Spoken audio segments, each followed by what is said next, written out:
catastrophic severe thunderstorm system ripped through the Edmonton metropolitan region on Saturday night, July 25th, 2026, delivering torrential downpours, hurricane-force wind gusts, and massive hail.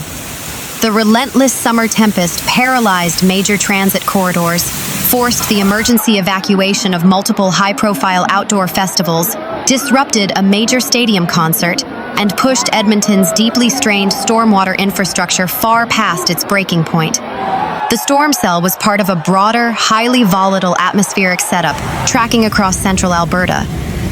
Environment and Climate Change Canada, ECCC, had placed Edmonton, St. Albert, and Sherwood Park under an orange-level severe thunderstorm watch early in the evening. The storm system ballooned into a massive organized front, stretching from Barrhead in the north down to Leduc in the south. Moving eastward at approximately 45 kilometers per hour, the cell carried a volatile mix of severe hazards.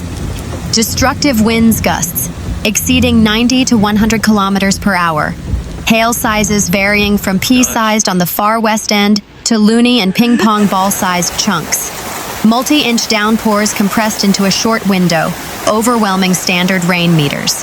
Rotational indicators prompted a red-level tornado warning just west of Edmonton in Yellowhead County, near Edson Piers and Knighton Junction, before tracking into the capital region as a high-velocity severe thunderstorm. The sheer volume of rain fell upon a city already wrestling with historically saturated ground conditions due to nearly 2 months of unprecedented summer precipitation. Consequently, the local earth could absorb virtually no water, sending an immediate, overwhelming wave of runoff directly into the urban drainage network. The most dramatic infrastructure failure occurred on White Mud Drive in West Edmonton. Geysers of muddy water were filmed violently erupting from manhole covers along the freeway as the subterranean drainage pipes pressurized completely. The underpass beneath 170th Street transformed into a full-scale lake within minutes. Water levels rose rapidly, trapping multiple vehicles in deep water. Edmonton Fire Rescue Services, EFRS, deployed emergency crews to pull stranded motorists to safety. Firefighters navigated deep water to rescue individuals stuck on the concrete embankments, separating the northbound and southbound overpass lanes. By 10:30 p.m., the Edmonton Police Service, EPS, enacted a total closure of White Mud Drive in both directions between 156th Street and 178th Street. Traffic was forced into dangerous turnarounds, driving backward up one-way freeway lanes and slip ramps to escape the rising tide. White Mud Drive was not alone in its failure. Major underpasses along Yellowhead Trail also succumbed to heavy flash flooding, stranding vehicles and requiring citizen-led and emergency rescues. Similar flash flooding caused localized lane closures on Gateway Boulevard near 51 Avenue, completely choking traffic entering and exiting the city's south side. July is peak festival season in Edmonton, and Saturday night saw tens of thousands of residents and tourists scattered across various outdoor events. The sudden arrival of lightning, torrential rain, and high winds triggered frantic, wide-scale evacuations. Edmonton's premier summer exhibition at the Expo Center grounds was hit mid-evening. As severe weather loomed, organizers halted midway rides and outdoor programming. Thousands of attendees were ordered to evacuate the grounds and seek immediate shelter inside the permanent Edmonton Expo Center structures to avoid lightning strikes and flying debris. A massive crowd gathered at Commonwealth Stadium for a highly anticipated concert by artist Post Malone. As ECCC warnings escalated, stadium officials activated emergency protocols.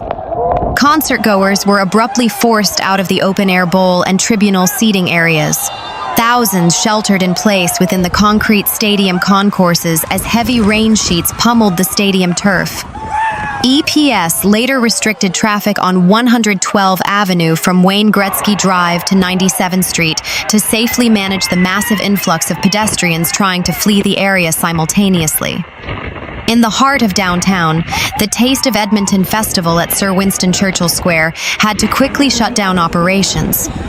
Food booths scrambled to secure equipment as high winds threatened to displace tents. The Neon Skies Festival and the Great Outdoors Comedy Festival executed localized evacuation plans, sending thousands of patrons into nearby indoor parkades, commercial buildings, and vehicles. The concurrent crises across the city triggered an unprecedented volume of emergency calls.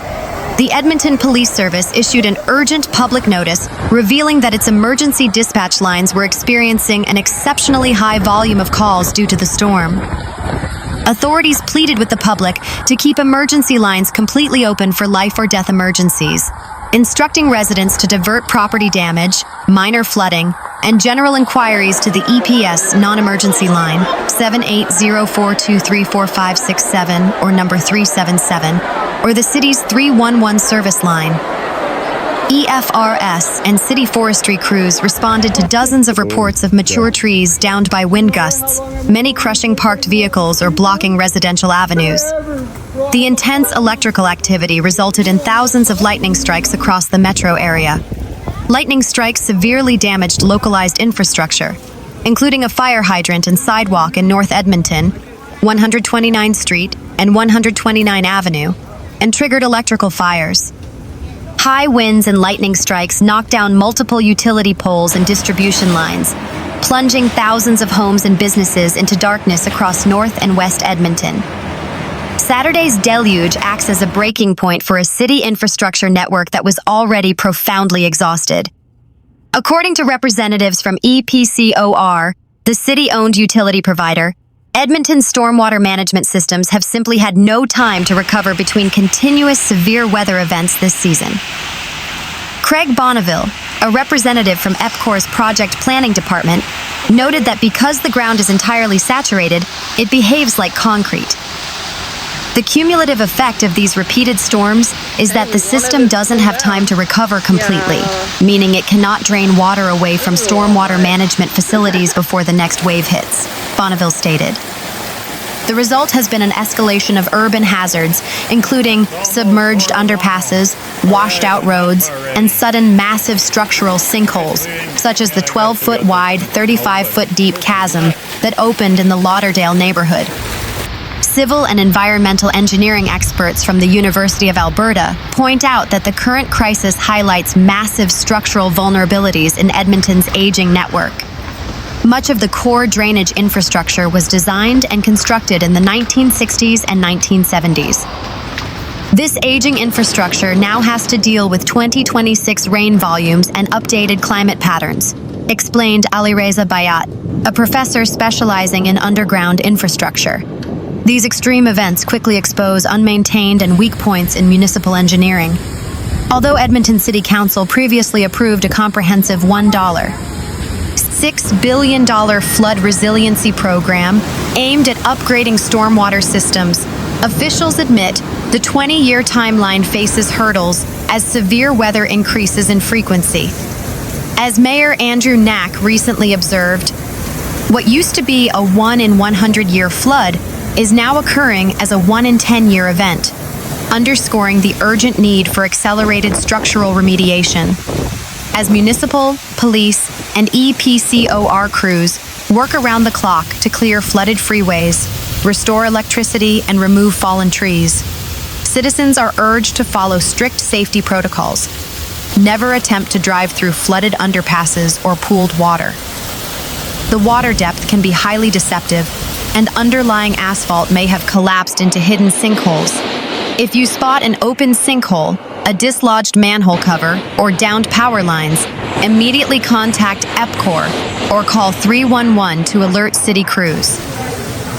Residents experiencing home sewer backups or basement flooding are instructed to immediately cease household water use and report the incident to utility services to prevent further backup.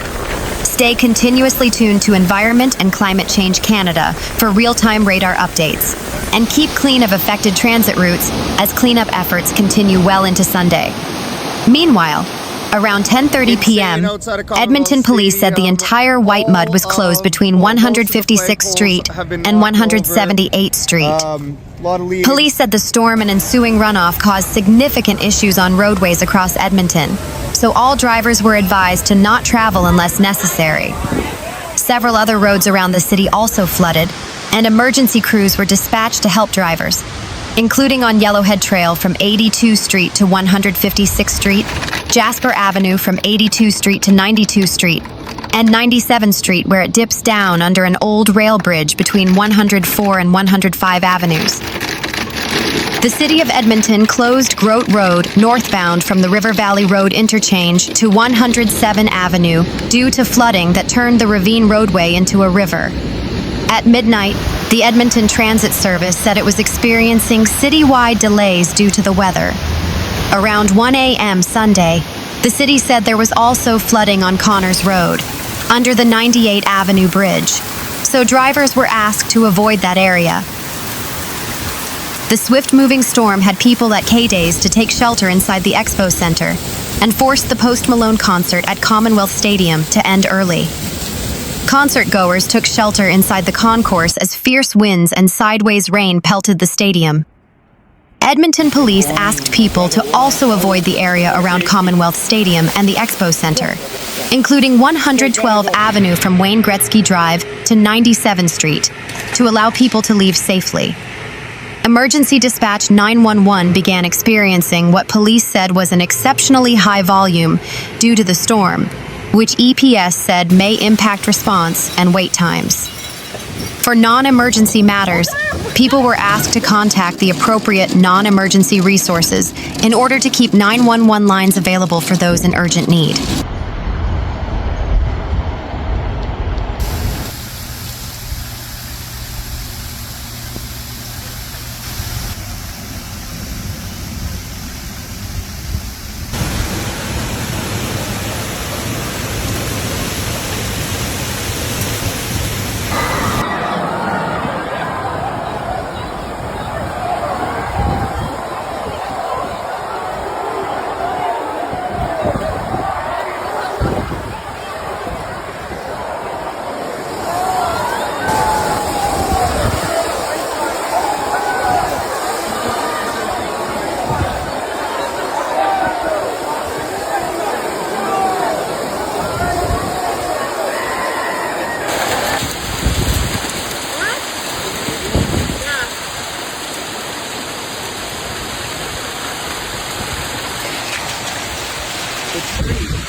Nó bay cái gì rồi, bay cây của mẹ rồi. Oh no, he's